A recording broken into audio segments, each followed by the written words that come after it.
आज सकाळी फ्रेश होऊन आधी फ्रीजरमधून मच्छी काढून ती नॉर्मल होण्यासाठी ठेवली. त्यानंतर मग ग्रीष्माला मॅगी खायची होती म्हणून त्याच्यासाठी मॅगी आणि माझ्यासाठी चहा बनवून घेतला. त्याला मॅगी खायला देऊन मग मी चहा घेत बसली.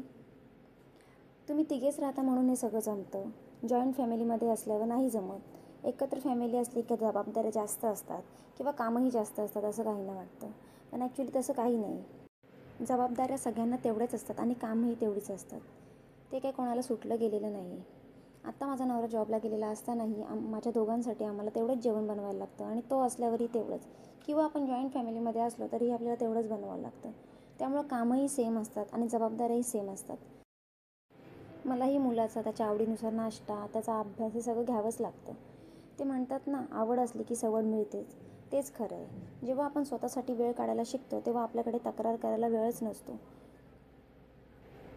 इथे मी कोळंबीचा मस्त रस्सा बनवून घेतला आणि त्याचबरोबर पापलेट फ्रायसुद्धा करून घेतला. त्यानंतर ग्रीष्मा आणि मी दोघंजणं आम्ही जेवून घेतलं आणि मग मी थोडा वेळ त्याच्यासोबत स्पेंड केला. कारण त्याचीही आता सुट्टी संपत आलेली आहे. मग आम्ही दोघांनी पझल गेम खेळला. आजच्यासाठी एवढंच. बाय.